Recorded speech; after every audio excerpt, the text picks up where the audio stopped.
Good morning, all of you. In this lecture, we will start our performance appraisal methods. Okay, so in this lecture, we will start modern methods of performance appraisal.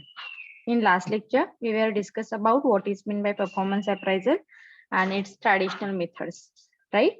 So traditional मध्ये आपण काही त्याचे types बघितले होते. So modern method काय आहे बघूया आपण. Modern methods of performance appraisal are being increasingly used by company. So आता रिसेंट डे मध्ये ज्या कंपनीज आहेत ह्या बऱ्याचशाच वेगवेगळ्या मेथड काय करतात तर परफॉर्मन्स अप्रायझलच्या यूज करतात. This day performance appraisal involve the opening of many people about the employees. So this day performance appraisal involve the opinion of the many people about the employees. म्हणजे जसं traditional method मध्ये काय होतं तर immediate ज्या एम्प्लॉईचा contact होणार आहे म्हणजे for example senior person, right? काय सांगितलं होतं, सिनियर पर्सन काय करेल ज्युनियर पर्सनचा अप्रायझल करणार आहे. इथे असं आहे का मॉडर्न मेथड मध्ये? नाहीये. तर मॉडर्न मेथड मध्ये स्पेशली काय सांगितलेलं आहे तर तुम्ही जे ओपिनियन घेणार आहात अबाउट द एम्प्लॉईज ते खूप साऱ्या लोकांकडून घ्या. एका पर्सनच्या ओपिनियन वरून यू कांट जज एम्प्लॉईज. ओके, त्या एम्प्लॉईजला तुम्ही जज नका करू. दॅट्स वाय मॉडर्न मेथड ही खूप पॉप्युलर पण आहेत आणि खूप इफेक्टिव्ह पण आहेत असं आपल्याला म्हणता येईल. So in some cases, psychological tests are used to analyze the ability of the employees. आणि यामध्ये तुम्हाला लक्षात येईल की काही सायकोलॉजिकल टेस्ट सुद्धा काय केलेले आहेत तर यूज केलेले आहेत to find out the actual ability of the employee. So बघूया आपण वन बाय वन. फर्स्ट आहे रोल प्लेइंग और role analysis. The role analysis method involve two parties, that is focal role and the role set member. आता role analysis मध्ये काय सांगितलेलं आहे, two parties involve आहेत, राईट? त्यामध्ये फर्स्ट पार्टी आहे focal role and the second party आहे role set members. So the focal role is the ratee. Focal role कोण आहे? रेटी आहे. He is the manager whose perform is the appraised and the role set member are the rater. Role set member कोण आहेत तर rater आहेत आणि focal role कोण आहेत तर रेटी आहेत. हा डिफरन्स लक्षात ठेवा. They are the manager who come in the close contact with the focal role while he is doing his job. So the role set members जज the performance of the focal role. आता ह्या wording वरून तुमच्या लक्षात येईल. Okay, so role set members काय करतील? Role set member जज the performance of the focal role. Focal role थोडक्यात लक्षात ठेवायचं. फोकल रोल म्हणजे कोण आहेत तर एम्प्लॉईज आहेत अँड रोल सेट मेंबर कोण आहेत तर मॅनेजर आहे. Simple thing. Okay, so as per their judgement the focal role makes change in his performance. Focal role म्हणजे जे मॅनेजर आहेत ते काय करतील त्यांच्या परफॉर्मन्स मध्ये चेंज करतील ऍज पर दी फोकल रोल मेंबर. जर फोकल रोल मेंबरने काही सजेशन दिली तर ते काय करणार आहेत तर चेंज करू शकतील. Is it clear? Point number first. Yes ma'am. Okay, आता मी क्वेश्चन विचारते तुम्हाला. फोकल रोल मध्ये किती पार्टीज इन्व्हॉल्व आहेत? Two parties. दोन parties. Two parties. Two first party. Party focal role role and second focal role role members. Set member. Okay, और role set focal members. Role and ratees. हा, role set members. Focal role म्हणजे कोण आहेत? रेटी. Employees. थोडक्यात Rating. लक्षात. Employees. हा, focal role म्हणजे एम्प्लॉईज आहे अँड रोल सेट मेंबर्स म्हणजे कोण आहेत तर मॅनेजर आहे. Okay, managers. Role set member काय करतील? रिमार्क देतील फोकल रोल वाल्यांना. ओके, आणि जे काही इम्प्रुव्हमेंट आहे किंवा जे जजमेंट आहे ते देणार आहे. चलो next method, assessment center. Assessment center. This method is mostly used for selecting employees and the manager. Okay, this method is mostly used for selecting employees and the manager. However, Nowadays, this method is used for the performance appraisal. It is used to decide which manager has to be promoted to a higher level. आता basically ही method कधी use केली जाते, जेव्हा तुम्ही एखाद्या एम्प्लॉईजला किंवा एखाद्या पर्सनला higher level वरती प्रमोट करणार आहात, that time organization will follow such a types of method. Okay, so the ratee are given many psychological tests, management game, oral presentation, and other exercise. They are asked question and they are judged by the raters. आता रेटर्स कडून वेगवेगळे काय केले जातात, taste दिले जातात रेटीला. मग त्या टेस्ट कशावरती बेस्ड आहेत, काही सायकोलॉजी वरती आहेत, काही मॅनेजमेंट गेम वरती आहेत, काही ओरल प्रेझेंटेशन सुद्धा त्यांना दिले जातात किंवा काही अदर एक्सरसाइज दिले जातात. आणि मग रेटर काय करतील, त्या रेटीला जज करतील. Okay.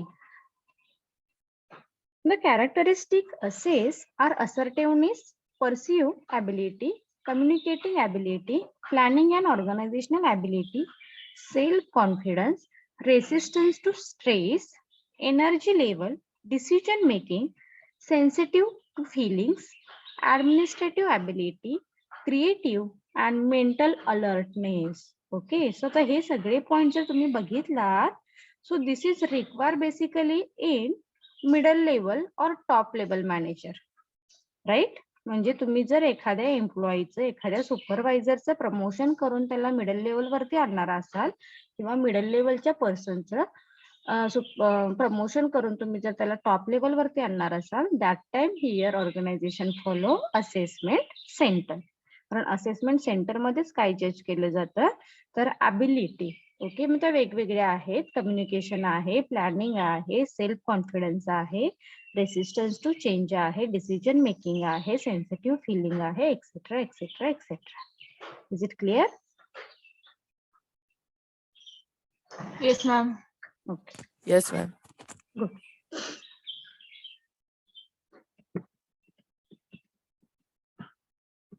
Method number 3, management by objective. Okay, this method we were already learned in semester number 3, right? Okay, पण इथे आपण ती परफॉर्मन्स अप्रायझल मेथड मध्ये कशा पद्धतीने रन करतो हे बघणार आहोत. So MBO means management by objective, जिथे काय केले जातात, goals and objective jointly set केले जातात, right. So widely used approach to performance appraisal is called management by objective. So this method was introduced by Peter Drucker in 1954. हा part लक्षात ठेवा, ही method कोणी इंट्रोड्यूस केलेली आहे, पीटर ड्रकर यांनी 1954 मध्ये. Okay, it is a process whereby the employees and the superior come together to identify common goals as well as individual goals. म्हणजे इथे असे गोल सेट केलेले असणार आहेत, जिथे सुपिरियर अँड मॅनेजर चे गोल हे कसे असणार आहेत, जॉईंटली असतील. Okay, so the process is and under Superior and subordinate manager jointly fix common objective. They jointly make plan for achieving the objective. म्हणजे असं नाही की प्रत्येक जण आपापलं काम करतोय, असं नाही. तुमचे गोल जे आहेत हे एकमेकांशी कनेक्ट केलेले असतात. सपोज पहिल्याचं गोल अचीव झालं की दुसऱ्याचं ऑटोमॅटिक होणार आहे, नंतर तिसऱ्याचं होणार आहे, किंवा पहिल्याने काही काम नाही केलं तर त्याचा इम्पॅक्ट दुसऱ्या पर्सनच्या गोल्स वरती होऊ शकतो. सो अशा पद्धतीने इथे काय केले जातात, तर गोल हे सेट केले जातात. Okay, the subordinate manager implement the plan. Actual performance of the subordinate manager is compared with the objective. Okay, आणि इथे काय केले जातात, एक कंपॅरिझन केले जातात की तुम्ही तुमचे ऑब्जेक्टिव्ह किंवा तुम्ही तुमचा टास्क कसा कम्प्लीट करताय, काही डिफिकल्टीज असतील तर ती फाइंड आउट केली जाते, etcetera etcetera etcetera. Establish new goals and strategy for goal not achieve. एखादा गोल जर नाही अचीव्ह झाला असेल तर त्यासाठी काही न्यू स्ट्रॅटेजी इस्टॅब्लिश करावी लागते का, किंवा त्याच्याशी रिलेटेड काही सब गोल इस्टॅब्लिश करावे लागतात का, हे सुद्धा MBO च्या अंडर बघितले जाते. So MBO is a good method of performance appraisal as the subordinate are involve in their appraisal. Okay, कारण थोडक्यात लक्षात ठेवायचं, MBO ही कशी आहे तर जॉईंटली जिथे गोल्स अँड ऑब्जेक्टिव्ह सेट केलेले असतात. Is it clear? Yes, ma'am. Okay. थोडक्यात लक्षात ठेवा एमबीओ कोणी इंट्रोड्यूस केली? MBO method introduce by Peter Drucker in 1954. Very good Zaid. Peter Drucker in 1954. थोडक्यात लक्षात ठेवायचं MBO management by objective here set goals jointly. Okay, कोणाचे गोल्स जॉईंटली आहेत? सुपिरियर अँड सबऑर्डिनेटचे. ओके, next method behavioral encode rating scale, BAS method. BAS method is a variation of simple graphic scale method. So in this method, the appraisal is done to test the attitude or behavior of the employee. Simple thing. आता इथे काय केलं जातं? एम्प्लॉईचा attitude and behavior check केलं जातं regarding particular thing. So normally people with positive approach or attitude view and perform their job differently as compared to people with the negative approach. जसं मी तुम्हाला बऱ्याच वेळी सांगते की मोटिवेशनच्या जी थेरी आहे मास्लोची, ज्यामध्ये theory x and theory Y person आहे, right. Theory x मध्ये काय आहे तर थेरी एक्स चे पर्सन थोडेसे बोरिंग आहेत, जे ऑलवेज निगेटिव्ह अप्रोचचे असतात किंवा निगेटिव्ह ॲटिट्यूडचे असतात as compare to theory Y. आणि थेरी वाय मध्ये जे पीपल आहेत हे कसे असणार आहेत तर ऑलवेज पॉझिटिव्ह असतात. They can take always initiative for completing their task etcetera etcetera, right. So अशा पद्धतीने इथे तुमचा ॲटिट्यूड आणि तुम्ही कोणत्या थेरीत बसताय, मग थेरी एक्स मध्ये आहात की थेरी वाय मध्ये आहात, हे इथे काय केलं जातं तुमचं ॲटिट्यूड आणि बिहेवियर जज केलं जातं. The employees with the positive attitude toward their continuously try to upgrade their knowledge and skill. जर तुमचं पॉझिटिव्ह ॲटिट्यूड आहे तर तुमचं नॉलेज स्किल हे कसं अपग्रेड करता येईल याच्यावरती कॉन्सन्ट्रेट केलं जातं. And such employees give a higher rating. However, some employees have a negative attitude towards their job. They do not try to upgrade and update their knowledge and skill. Basically माहिती आपल्याला की काहींना कसं असतं की तेच रुटीन त्यांना okay वाटतं. काहींचं काय असतं की अरे तेच रुटीन नको, आपण काय करूया समथिंग न्यू, काहीतरी नवीन लर्न करू, काहीतरी नवीन ॲक्वायर करू, अशा ॲटिट्यूडचे पण एम्प्लॉईज असतात. तर असे जे एम्प्लॉईज आहेत त्यांना काय केलं जातं इथे फॅसिलिटी त्या प्रोव्हाइड केल्या जातात. That's it. सो बार मध्ये काय सांगितलेलं आहे स्पेशली हियर वी जज the employees attitude and behavior. Okay, so here we find out positive and negative attitude of the employees. Positive attitude असेल तर आपण काय करतो, here we prefer provide skill knowledge to the employees and upgradation ला आपण important देतो. and negative असेल तर vice versa. Is it clear? Yes, ma'am. Yes, ma'am. Yes, ma'am.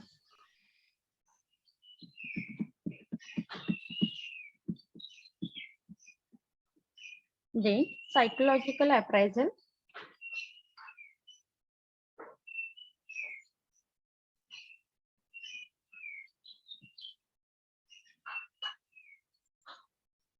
आता ह्या वर्डिंग वरूनच तुमच्या लक्षात येईल इथे आपण काय करतो तर एम्प्लॉईची सायकोलॉजी टेस्ट करतो, right.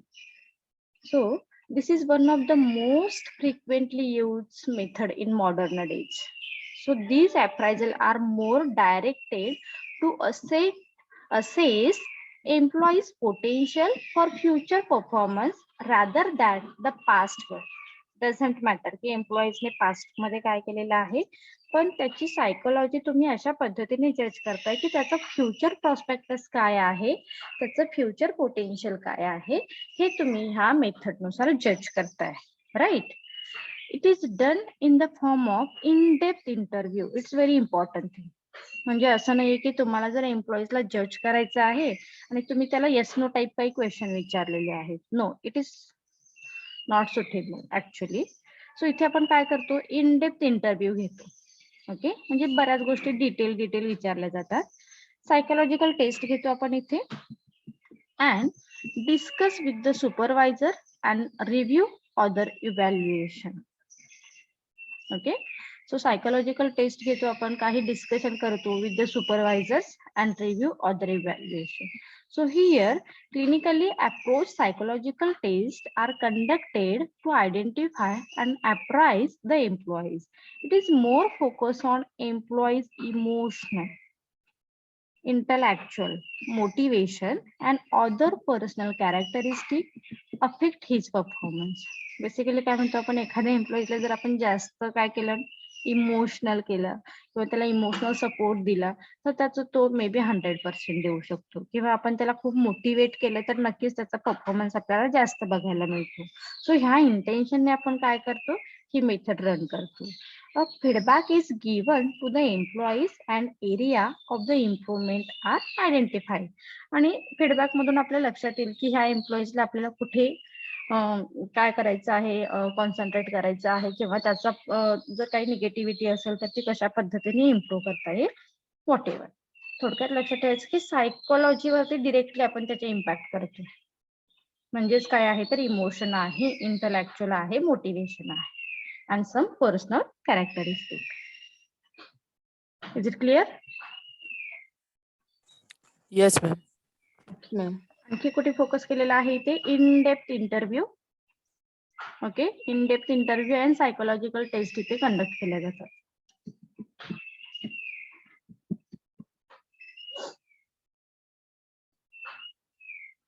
Next method, human resource accounting. जसं आपण MIS मेथड लर्न केली, management information system, marketing information system, तसंच ह्युमन रिसोर्स अकाउंटिंग सिस्टीम असते, जिथे आपण काय करतो, एम्प्लॉईची information first of all maintain करतो, मेन्शन करतो, आणि त्याच्यावरून मग this information is useful for recruitment, selection, induction, training, promotion, etcetera etcetera etcetera. So human resource accounting measure the performance of an employees in terms of cost and contribution. Okay, म्हणजे इथे actually तुम्ही कशाचं comparison करताय, cost and contribution. म्हणजे suppose तुम्ही एखाद्या एम्प्लॉईजला 20,000 rupees salary देत असाल आणि त्या एम्प्लॉईचं कॉन्ट्रीब्युशन काय आहे हे आधी काय कराल तुम्ही, कम्पेअर कराल, मेजर कराल. So the cost includes the cost of recruitment, selection, induction, training, salaries and other facility etc etc. म्हणजे थोडक्यात जर बघितलं तुम्ही इथे तर cost means not only salary, right. Cost means recruitment, selection, induction, training, other facility etc. So contribution is the money value of the service of the employees. This service is measured by labor productivity. Obviously तुमचे expectation काय असणार आहे तो, की contribution हे obviously जास्त असायला हवं as compare to cost, right. So if the contribution is more than the cost, the employees performance is positive and vice वर्सा.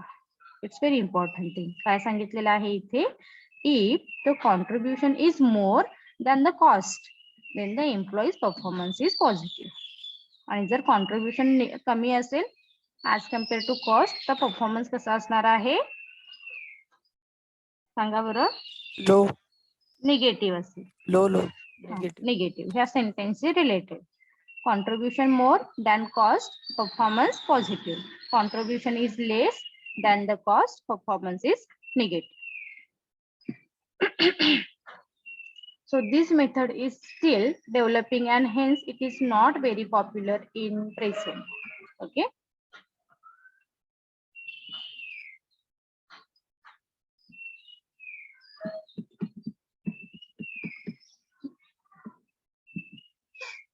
Next, last method, 360-degree appraisal method.